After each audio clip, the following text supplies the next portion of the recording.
It's like Robin Hood. We gotta steal these coupons and sell them to families who really need them. That's money in the bank. Dirty! Baby, I got your money, don't you worry. I met Aron and Gita, who had directed a documentary that I loved about the retired vets who welcome people in Maine getting on and off the planes when they go to war. And it was so beautiful.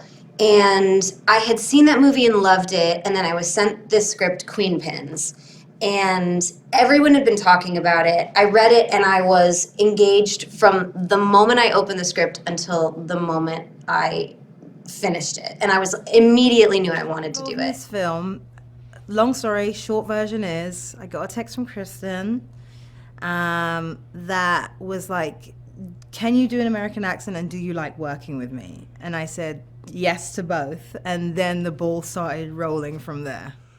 What drew me to this movie was the sort of passion and intellect intersection that Aron and Gita so perfectly toe. I think they care about the characters and they're telling a serious story, but they also have a great sense of humor, and I think the film really shows that. I play Connie Kaminsky, who is a former Olympic race walker. So in her heyday, when she was in the Olympics, she had quite a bit of acclaim and she felt like she was on top of the world, and now she is living as essentially a housewife in Arizona who is desperately wanting a baby, doesn't really have a connection in her marriage, and is kind of looking for a way to feel valued.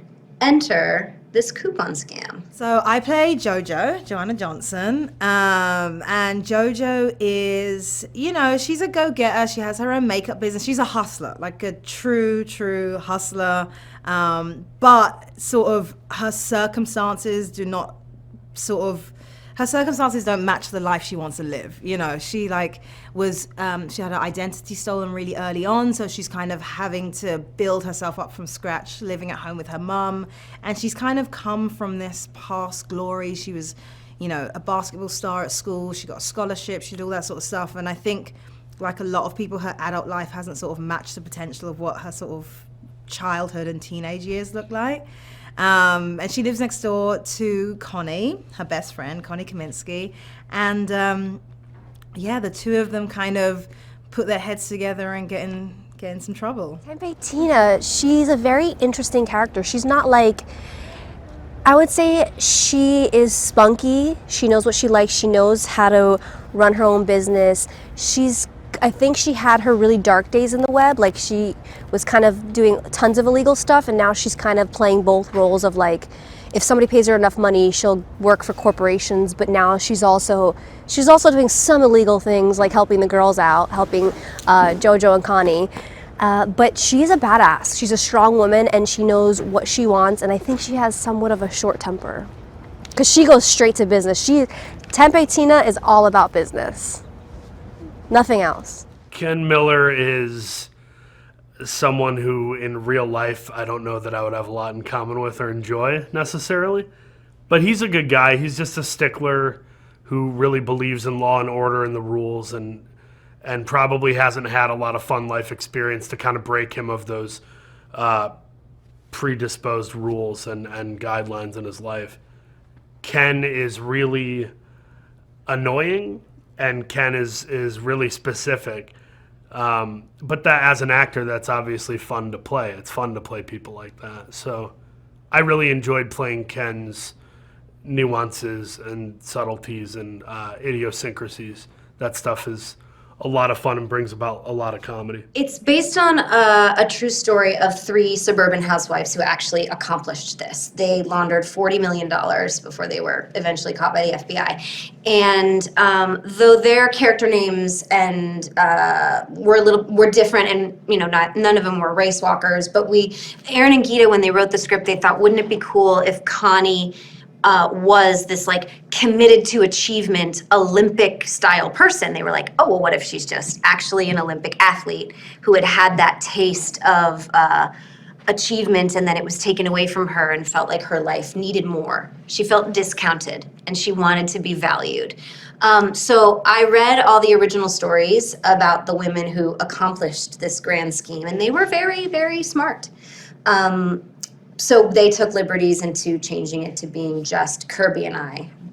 But it's still a pretty dynamic pair. Queenpins is based on a true story. It's based on 3 housewives in Arizona who actually pulled off this coupon heist. What's interesting is there's a show called Extreme Couponers, or there was a show which got cancelled, but part of the reason I learned why it got cancelled were because a lot of the people on the show were using coupons that came from this coupon scam.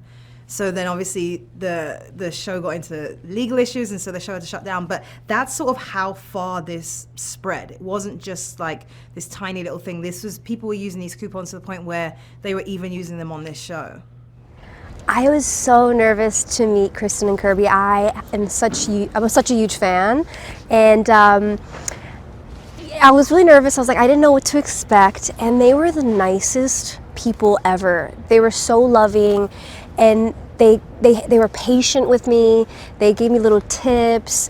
I felt so safe around them, and I feel like that helped me do the best that I could, you know, because it was like, I feel like I've known them forever. It's like they were so kind, and that's what made this experience even more amazing than it already was. I knew quite a bit, believe it or not, because my grandmother was an extreme couponer. Like when I went to my grandparents' house when I was little, walked down into their basement in Ohio. Along the perimeter of the basement was completely empty. It was for like kickball and couponing.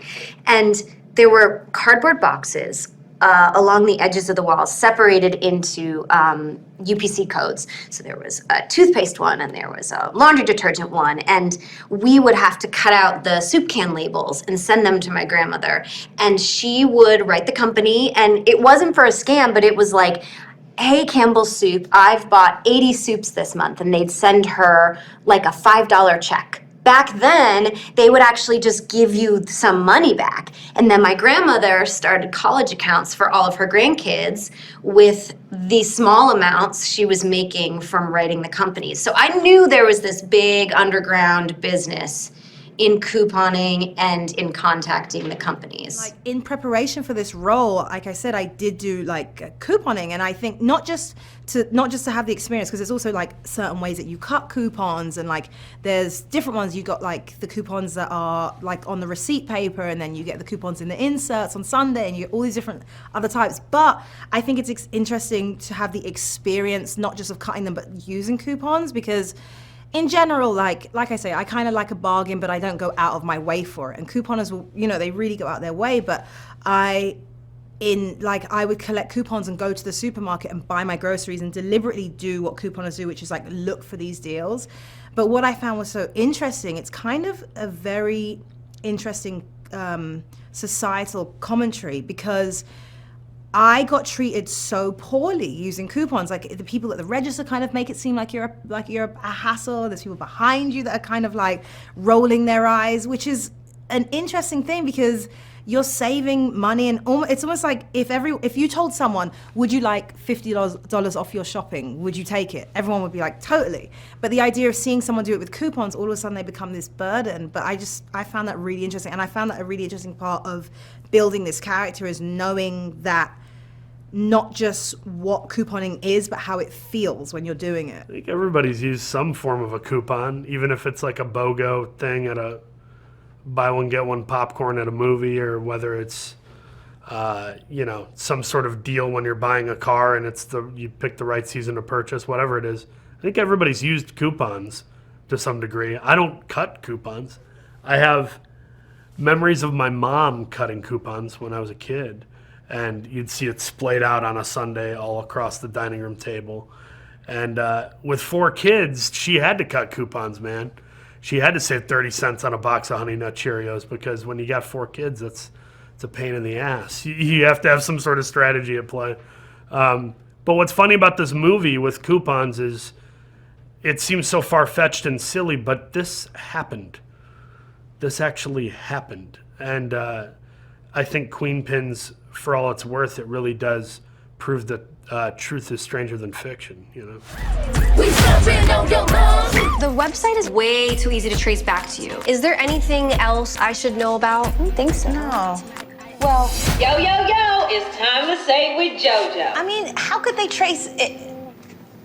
It back to your face. Yeah, my face is right on it. Chicka chicka bang, chicka chicka bang.